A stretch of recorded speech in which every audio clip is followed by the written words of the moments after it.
Hello hi எல்லாருக்கும் வணக்கம். இன்றைக்கி நம்ம அந்த வீடியோவில் என்ன பார்க்க போகிறோம் அப்படின்னா, யுவர் பர்சன்ஸ் மென்டல் ஸ்டேட் தான் பார்க்க போகிறோம். இந்த பர்சன் பயங்கரமான நேர்மையான மனிதராக இருப்பாங்க, ஃபேமிலி அட்டாச்சான பர்சனாக இருப்பாங்க, ரொம்ப லாயல்ட்டி, உங்களுக்கு கமிட்மெண்ட் கொடுத்தா அதில் 100% உறுதியாக இருப்பாங்க, ரூல்ஸு ரெகுலேஷன் எல்லாம் கரெக்டாக ஃபாலோ பண்ணுற பர்சனாக இருப்பாங்க. பணம் சொத்து பத்து நிறைய இருக்கும், அப்படி இருந்தும் லைஃப்பில் ஒரு சாட்டிஸ்ஃபேக்ஷன் இல்லாமல் இருப்பாங்க. உங்கள் ரிலேஷன்ஷிப்பில் அடுத்த ஸ்டெப் எடுத்து வைக்கிறதுக்கு யோசிக்கிறாங்க. ஊர் என்ன சொல்லும், சொந்த பந்தம் என்ன சொல்லும்னு யோசிச்சுட்டே இருக்காங்க. கமிட்மெண்ட் கொடுப்பாங்க, கொஞ்சம் டைம் எடுத்துக்கும், கட்டாயம் ஆனால் கமிட்மெண்ட் கொடுப்பாங்க. எனக்கு இப்போ உங்கள் எனர்ஜியை பார்க்கும்போது நீங்கள் செல்ஃப் லவ் பண்ண ஸ்டார்ட் பண்ணிட்டீங்க. அவங்க இல்லைன்னா எனக்கு வாழ்க்கையே இல்லைன்னு சொன்னவங்க இப்போ யார் இருந்தாலும் இல்லைன்னாலும் என்னால் வாழ முடியாதுன்னு செல்ஃப் லவ் பண்ணிவிட்டு ஹாப்பியாக இருக்கீங்க. ஒரு கட்டத்தில் இந்த பர்சன் இந்த ரிலேஷன்ஷிப்பை விட்டு போயிருக்காங்க. உங்களை விட்டுட்டு மூவ் ஆன் பண்ணணும்னு விட்டுட்டு போயிருக்காங்க. உங்கள் 2 பேரில் ஒருத்தர் ரொம்ப சேடாக இருக்கீங்க. ரிலேஷன்ஷிப்பில் இருந்து எப்படி வெளியே போகிறதுன்னு தெரியாமல் கஷ்டப்படுறீங்க. இந்த பர்சன் ரொம்ப ஓவர் திங்க் பண்ணுற பர்சனாகவும் இருக்காங்க. ஓவர் திங்க் பண்ணி இந்த ரிலேஷன்ஷிப்பை விட்டு போயிருக்காங்க. ரிலேஷன்ஷிப்பில் ஓவர் திங்க் பண்ணாலே நல்லா இருக்காது. கரண்ட் சுச்சுவேஷனில் என்ன நடக்குதோ அதை ஏற்றுட்டு நம்ம வாழ பழகணும். அவங்க உங்களுக்கு இப்போது சைலண்ட் ட்ரீட்மெண்ட் தான் கொடுத்துட்டு இருக்காங்க. ஓவர் திங்க் பண்ணி ரிலேஷன்ஷிப்பை விட்டு போயிட்டுருக்காங்க.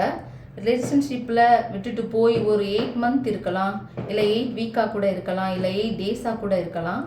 உங்கள் மேலே அன்பு காதல் எல்லாமே இருக்குது. அந்த பர்சனுக்கு ரொம்ப கான்ஃபிடென்ட் இருக்குது. இந்த ரிலேஷன்ஷிப்பில் எப்போ வேணும்னாலும் அப்போ வேணுங்கும்போது போய் திருப்பி எடுத்துக்கலாம்னு ஒரு கான்ஃபிடென்ட் இருக்குது அவங்களுக்கு. அவங்க நினச்சா வர்றதும் போகிறதுமா இருந்தால் அந்த பர்சனை ஏற்றுக்கலாமா வேண்டாமான்னு அதை நீங்கள் தான் முடிவு பண்ணணும்.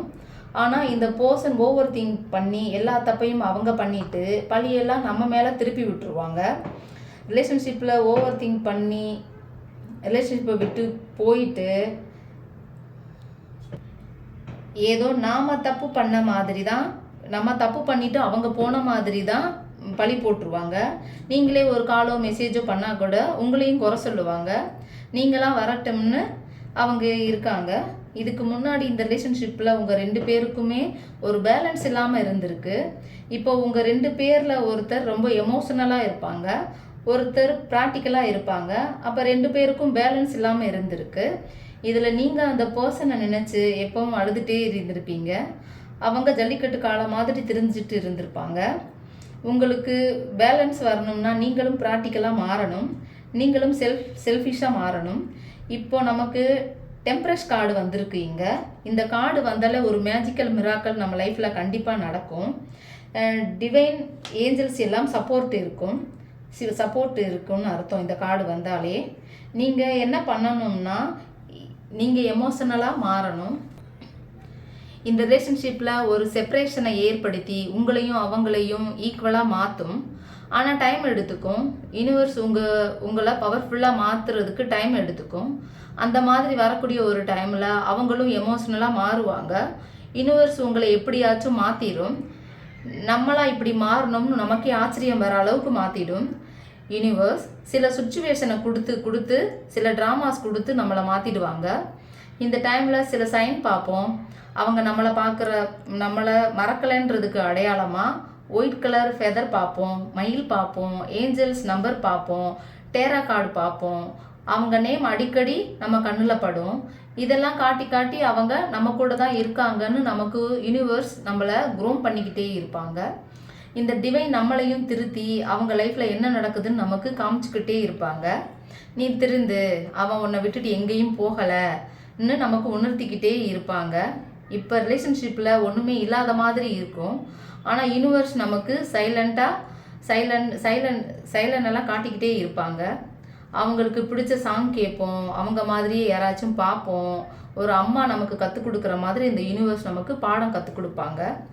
ஒரு சில பர்சன் என்ன பண்ணுவாங்கன்னா எப்போவுமே ப்ராக்டிக்கலாக தான் இருப்பாங்க. எமோஷ்னலாக இருந்தால் கமிட்மெண்ட் கேட்போம் இல்லையா, அதனால் கடைசி வரைக்கும் உங்கள் கூட இருப்பேன்னு சொல்லுவாங்க, ஆனால் விட்டுட்டு போயிடுவாங்க. எக்ஸாம்பிளுக்கு இப்போ நம்ம ஒரு நாய்க்குட்டி வளர்த்தோம்னா அந்த நாய்க்குட்டி வளர்றதுலேருந்து அதோட ரெஸ்பான்சிபிலிட்டி ஃபுல்லாக அந்த நாய்க்குட்டியோட கடைசி காலம் வரைக்கும் நம்ம எடுத்துப்போம் இல்லையா. இந்த பர்சன் அப்படி எடுத்துக்க மாட்டாங்க. கமிட்மெண்ட் கொடுக்காம ஒரு ப்ராக்டிக்கலாக இருந்து திங்க் பண்ணிகிட்டே நம்மளை விட்டுட்டு போயிடுவாங்க. இந்த பர்சன் பயங்கர கோபக்கார பர்சனாகவும் இருக்காங்க. ஒரு காலோ மெசேஜோ கண்டிப்பாக பண்ணுவாங்க. எல்லாத்தையும் திங்க் பண்ணிவிட்டு மெதுவாக நீங்கள் இன்னும் அவங்கள தான் நினச்சிட்டு இருக்கீங்களா இல்லையான்னு ஒரு காலோ மெசேஜ் பண்ணி உங்களை செக் பண்ணுவாங்க. இந்த பர்சன் பணம்னு சம்பாதிக்கிறதுக்கு முன்னுரிமை கொடுக்குறவங்களாகவும் இருப்பாங்க. நீங்கள் வேணும்னு தான் ஹோல்டு பண்ணி பிடிப்பாங்க. உங்களை கைவிட மாட்டாங்க, கட்டாயம் வருவாங்க. இந்த வீடியோ பிடிச்சிருந்தா லைக் பண்ணுங்கள், ஷேர் பண்ணுங்கள், கமெண்ட் பண்ணுங்கள், சப்ஸ்கிரைப் பண்ணுங்கள்.